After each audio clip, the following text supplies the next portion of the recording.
200 million years ago during the early Jurassic period, a time during which dinosaurs roamed the Earth, a small species had adapted into a form that has not changed much to this very day. Still retaining their current size, shape, and physiology while growing up to be on an average of 6 feet long, weighing as much as 300 pounds, and having a lifespan of 150 years. The largest lake sturgeon ever recorded was over 7 feet long, weighing in at 310 pounds. They are truly a creature that has defined time in their evolution. Throughout their existence, their numbers were in the millions, but by the mid to late 1800s, due to overfishing and a change in their habitat, something was drastically happening that began to put this prehistoric relic of the past in jeopardy. Known to many as the monster of the deep, the sturgeon has had to face many challenges to simply exist. But now, with the help of a few organizations and governmental departments, a new hope has risen to give this creature of the sea a new chance for survival.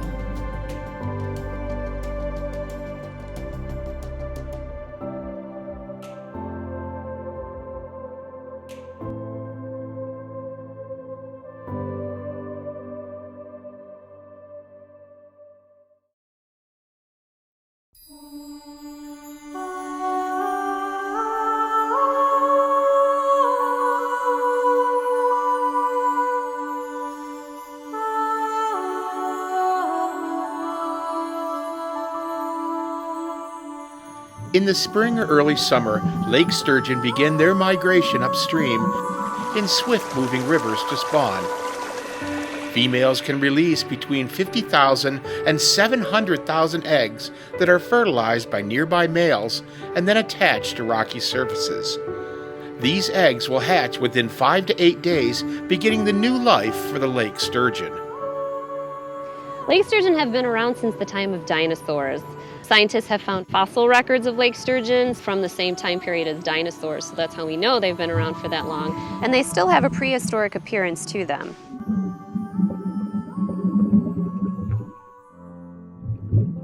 The St. Clair River is actually home to one of the largest remaining wild populations of lake sturgeon, and this is partially due to the high current. That faster current provides highly oxygenated waters. The St. Clair River is also kind of a colder temperature, which lake sturgeon use, and it hasn't been dammed, it hasn't been dredged, so we still have some of that rocky bottom left that lake sturgeon need to lay their eggs. Fast-flowing water and rock, that's what sturgeon want. You know, in a lot of the habitat suitability information, it talks about water depth. Lake sturgeon will spawn at a variety of water depths as long as the water is fast-flowing and there's that clean rock for those eggs to kind of adhere to. And so there's the interstitial spacing, the spacing in the rock for the eggs to be protected. Lake sturgeon were historically abundant in all the Great Lakes. They served as an important food source for Native American tribes, as well as fishing tools formed from their bones and scutes. When European settlers arrived in the region, sturgeon were so numerous during the spawning season that they were reportedly capsizing fishing boats. One story from Indian lore was that during the spawning season, one could simply walk across the river on the backs of the large amounts of lake sturgeon. But while harvesting lake sturgeon for food, a discovery was made that instantly brought what most people had thought was originally a junk or nuisance fish into one of the most sought-after fish in the Great Lakes. Since around the 1900s, lake sturgeon were over-harvested, primarily due to their fish eggs, or caviar. A female lake sturgeon can lay up to 1 million eggs at one time, and fishermen realized that they were worth a pretty penny. They were worth a lot of money. Lake sturgeon females were taken and cut open just for their eggs, and they wouldn't be able to survive that process. So we had a great loss of fish all at once, and we didn't have any eggs coming up in the ranks to replenish the population. The females will continue to breed all throughout their lifespan. One of the unique characteristics of sturgeon is, though, that they don't spawn every year, and it takes them a really long time before they reach sexual maturity. So a male lake sturgeon in the area that we're in today might reach maturity, that is when they begin to spawn, anywhere from maybe 12 to 15 to 18 years of age. So it takes a really long time for the males to reach maturity, but even longer for the females. The females might not reach maturity until they're 20 years old. So it takes a long time to rebuild and restore these populations, and even when they do spawn, they might only spawn every 2 to 4 years. While overharvesting the fish was hurting its numbers, so was the advancement of mankind. With agricultural advancements, power generation, and in some cases, creating lakes for recreation, the waterways the lake sturgeon used to use were slowly disappearing, limiting the spawning locations for the fish.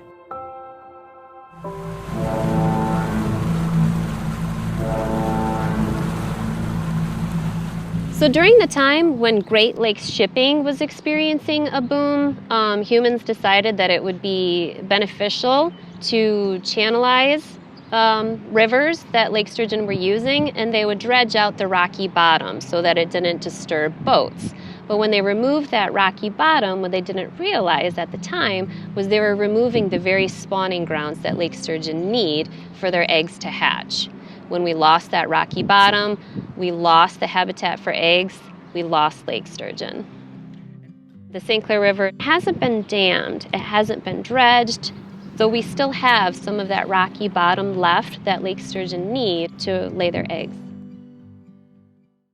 In 1994, lake sturgeon were designated as a threatened species in the state of Michigan, giving way to restoration efforts of the fish.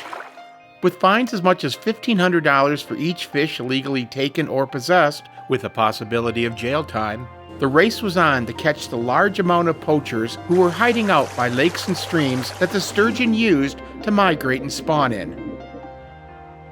So in most areas of the Great Lakes states and Canadian provinces, lake sturgeon are a protected or endangered species. Here in the St. Clair River, it is legal to fish for lake sturgeon as long as you have a special permit and it's a special time of year. But we let everybody know to check the DNR regulations website to make sure that you are not poaching these, to make sure that you're following the law so that lake sturgeon populations aren't affected.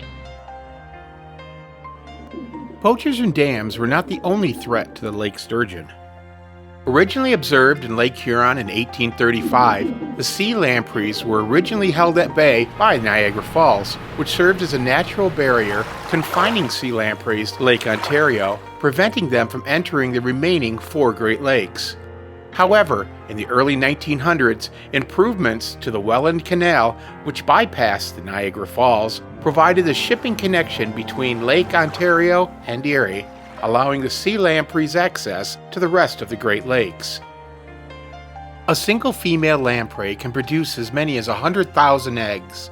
Once hatched, the lamprey larva will burrow into the sea floor, waiting up to 7 years to mature. Sea lampreys were able to thrive once they invaded the Great Lakes. With the availability of spawning, an abundance of host fish, and a lack of predators, the sea lampreys soon began to latch on any fish they could catch, and that included the lake sturgeon. As the process of saving the lake sturgeon begins, one of the first tasks is to inspect recently saved sturgeon for lamprey feeding marks. These inspections can help determine the health of the recently caught fish. Inspecting a fish for lamprey marks is only part of the process in making sure that the lake sturgeon population can be saved. We have 6 set lines that are set out there, 50 hooks on each line. We're targeting adult fish for this survey, so the hooks are 9/0 size hooks. You can see them on that bin right there. That's the size of the hooks that we're using. One of the good things about set lines and trot lines is that we get very little bycatch. We catch sturgeon, and in a lot of our other gears, if you set a gill net out there, you'll catch a bunch of different fish species. So this is great for us. We're just collecting our target species. So we have 300 hooks out there. We set them overnight, and we pull them each morning, and we've caught 38 in 2 days. So we collect length and weight information. 1200, fork is 1065. Then we look for lamprey wounds. They're native lampreys and they're the invasive sea lamprey. The native lampreys have smaller diameter discs, and so we just check the fish over for any abnormalities or lamprey wounds. Now we're taking a girth measurement, 468. So the next thing that we're gonna do is we're gonna check for a tag. We know it doesn't have an external tag. We put two different tags in the fish, an external tag on the dorsal fin, and then we also put this tag just underneath their skull. It's called a pit tag. Jordan will put the external tag on the fish. We also collect a tissue sample for genetic analysis, and we can also determine sex through the tissue sample now, which is awesome for us. It costs about 10 bucks. And we can determine if it's a male or female, because otherwise we might not know.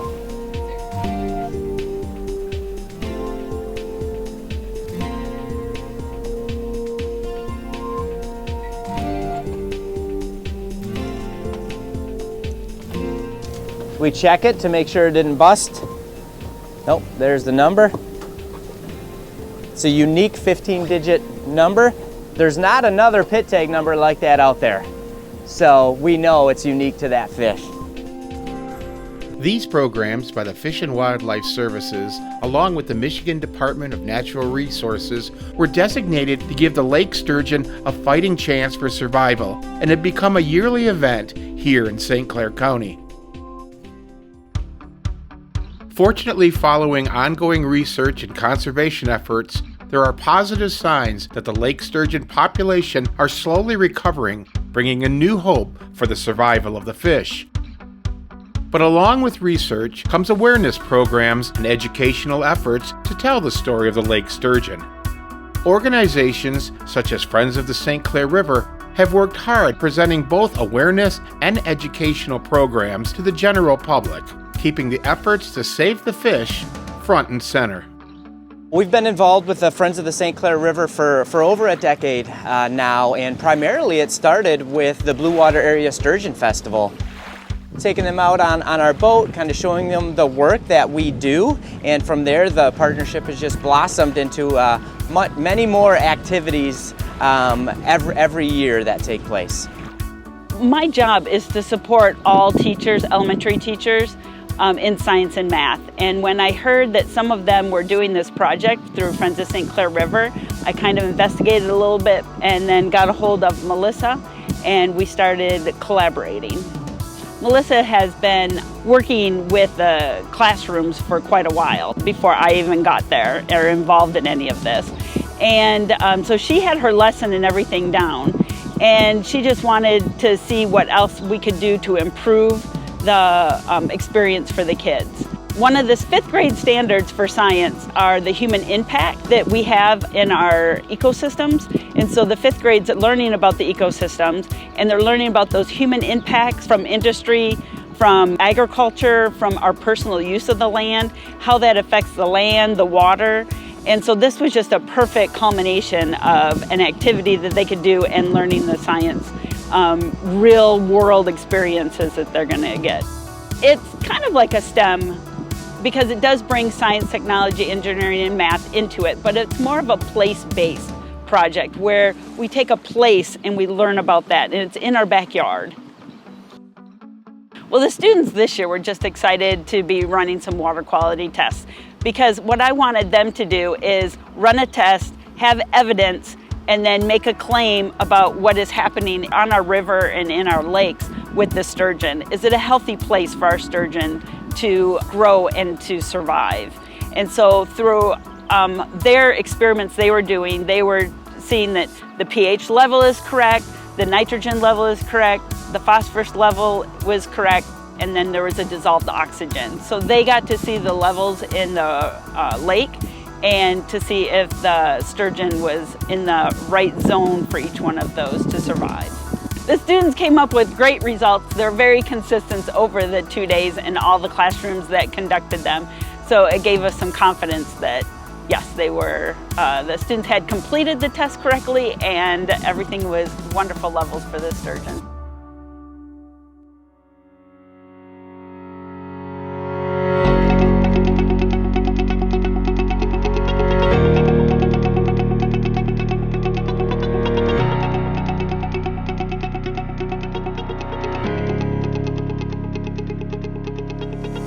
So Friends of the St. Clair River hosts programs like this to create the next generation of environmental stewards. You know, if we can plant the seed when they're young, that the Great Lakes are an important resource that they need to take care of, that could eventually lead to a career in science and just better stewardship of our natural resources. So we know that this lake sturgeon population is one of the largest in the Great Lakes. So what we're trying to do here is to just make sure that the population continues to rebound and continues to be strong, and then also to continue to use this population as a source to restore other populations in the Great Lakes. About 200 million years ago, during the early Jurassic period, a time during which dinosaurs roamed the earth, a small species had adapted into a form that has not changed much to this very day. That species still roams the Great Lakes today, and with the efforts of education and scientific groups, the hope is that the lake sturgeon will continue to roam the Great Lakes for another 200 million years.